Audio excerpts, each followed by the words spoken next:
Hey everyone, this is T Frank, and today I'm bringing you guys a quick video on why I decided to buy a late 2014 Mac Mini in 2016.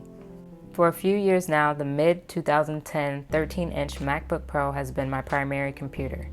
It has been mainly used for school, surfing the internet, and nothing too intense.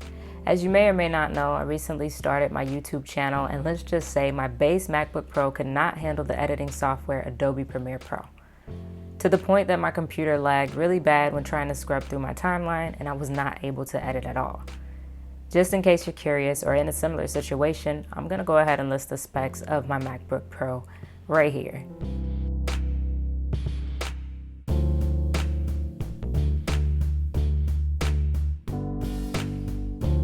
Since I'm just starting out on YouTube, I decided that I needed something quick, affordable, and that could handle my choice of editing software, Adobe Premiere Pro.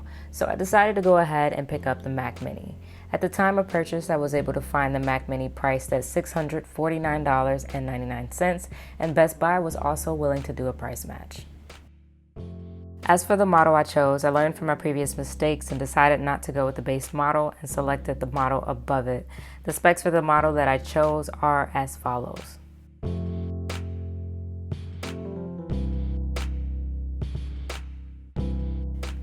So, inside of the box you'll find the Mac Mini itself, which comes in at 2.7 pounds, so it's extremely light. You'll also find the power cord, and then you get the usual Apple manual, which comes with everyone's favorite, the Apple stickers. So let's go ahead and put this back into its packaging. And let's go ahead and take a quick tour of the device itself. So you have on the front the LED power indicator, and on the opposite side you have the main ports. So I'm gonna go ahead and zoom in here so you guys can kind of see the ports.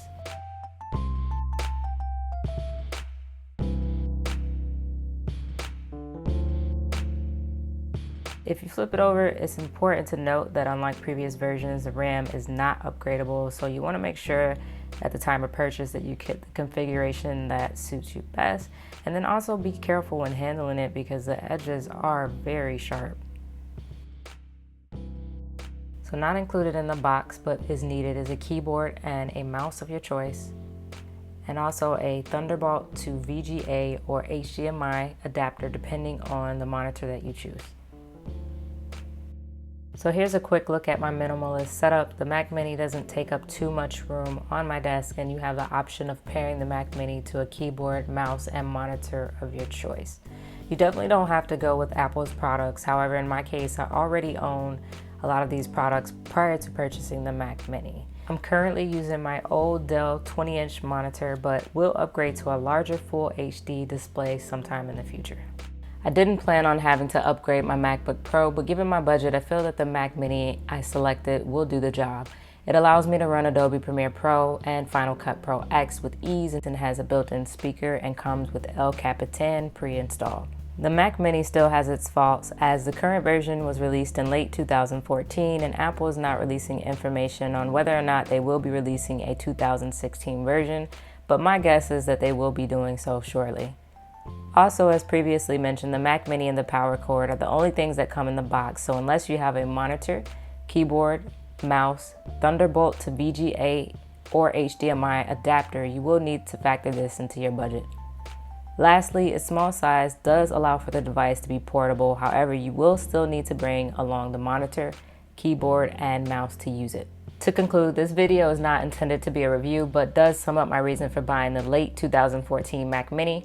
If you guys own a Mac Mini or are in a similar situation, I would love to hear from you in the comments section. And thank you guys again for taking the time to watch this video. This is T Frank, and I will catch you in another one.